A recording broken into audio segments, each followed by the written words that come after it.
अस्सलाम everyone, welcome back to my vlog. उम्मीद है आप सब अच्छे होंगे। अल्लाह का शुक्र है हम भी अच्छे हैं। और आज के व्लॉग की जो शुरुआत है वो सुबह 5 बजे से है। आप इसको रूटीन व्लॉग भी कह सकते हैं। आज की जो व्लॉग की शुरुआत है वो किचन से इसलिए हो रही है क्योंकि हमारे यहाँ मर्दानी मजलिस जो है वो शुरू हो रही है। ये मजलिस 20 मुहर्रम से लेकर 29 मुहर्रम तक होती है और 29 मुहर्रम को हमारे यहाँ इमाम हुसैन का ताबूत निकलता है। सुनते हैं कि ये ताबूत 150 साल से भी ज़्यादा पुराना है। खैर, जो अशरा शुरू हुआ है मुहर्रम का आखिरी अशरा, उसमें क्योंकि सुबह होती है ये मजलिस सुबह 8:30 बजे, तो ब्रेकफ़ास्ट का इंतज़ाम होता है उन सारे लोगों के लिए जो मजलिस में डायरेक्टली या इनडायरेक्टली इन्वॉल्व हैं, जैसे मौलाना है, सोस खान है, मर्सिया खान है, उनका, और जो हेल्पिंग हैंड होते हैं उनका। तो इतने लोग को मिला के ऑलमोस्ट 13 से 15 प्लेट नाश्ते की तो बननी होती है। तो इस वजह से जो है थोड़ा सवेरे उठना पड़ता है और चीज़ों में करने में लगना पड़ता है। खैर, आज का जो मेन्यू था वो थोड़ा सिंपल था। मेन्यू में था ब्रेड बटर, चाय, अंडा, नमकीन और बिस्किट। फ़र्स्ट डे था, हमने थोड़ा सिंपल रखा था, लेकिन इंशाल्लाह हर दिन कुछ डिफरेंट होगा। हम कोशिश करेंगे कि अपने तरफ से बेस्ट दे पाएँ। और खैर, जो ये अशरा है, सुनते हैं, मतलब जो हमारे यहाँ के बुज़ुर्ग हैं या अतराफ़ के जो बुज़ुर्ग हैं उनसे सुनते हैं कि ये अशरा काफ़ी पुराना है, 150 साल प्लस से भी पुराना है। और आज जो है काम करते करते किचन में बिल्कुल मेरा ध्यान हटा और एक स्टोव ऑन था और दूसरे पे हम जला रहे थे लाइटर से, और अचानक से जो है आग जैसा पूरा उठ गया। आप प्लीज़ जब भी किचन में काम करें तो बहुत ध्यान से करें, क्योंकि एक सेकंड की भी नज़र हटने पे कुछ बहुत बड़ा हो सकता है। लेकिन शुक्र है खुदा का कि मेरे साथ ऐसा कुछ भी नहीं हुआ और हम ज़रा से इससे बच गए हैं। लेकिन आप सब जो भी काम करें, इंशाल्लाह नेक्स्ट टाइम से हम भी ध्यान रखेंगे कि जब काम करें तो पूरी कंसंट्रेशन जो है वो काम की तरफ हो। खैर, यहाँ पे हमने प्लेट्स जो है वो लगाना स्टार्ट कर दी थी।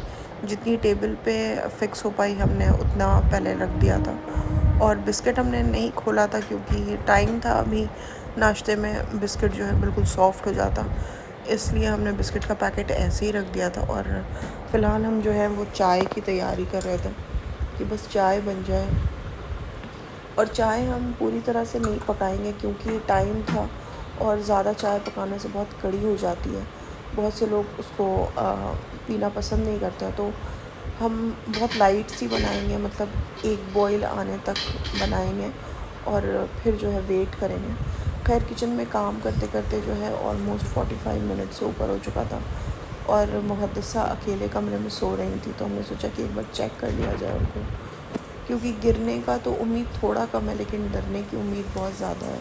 और अहमद भी नहीं है पटना में, तो अकेले ही थी मैं कमरे में। और इमाम बाड़े का जो काम है वो रात में ही हो जाता है, फ़र्श वगैरह, ताकि सुबह उठ के जो है इन चीज़ों का चक्कर बिल्कुल भी ना रहे। सिर्फ किचन का थोड़ा काम रहता है तो वो तो देखना पड़ता है। खैर, यहाँ पे एग जो है वो बॉईल हो गया था, चाय का पानी भी बिल्कुल पक चुका था। अब इसमें हम दूध ऐड कर देंगे और एक बॉईल आने तक पकाएंगे और उसके बाद जो है उसको ढक कर रख देंगे। और फिर जिस टाइम मतलब लोग आ जाएंगे और ब्रेकफास्ट कर लेंगे, उस वक्त जो है एक बॉईल दे के हम फ़िल्टर में इसको पैक कर देंगे। तो ये जो रूटीन है ये मेरी ऑलमोस्ट सेम ही रहेगी एवरीडे की। 10 डेज़ ऐसे ही जाएगा।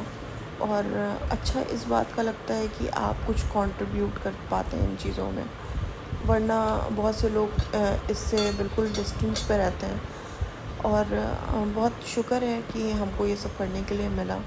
अच्छा लगता है कहने में। खैर, यहाँ पे काम करते करते जो है जो इस यहाँ की एक एक्स्ट्रा मेंबर है वो भी आ चुकी थी बाहर। और फिर अपने सारे काम को निपटाने के बाद हम जो है रूम में आके बैठ गए थे कि थोड़ा देर बाबू के साथ लेट जाएं। और अहमद भी पटना आ रहे थे तो उनका भी वेट था।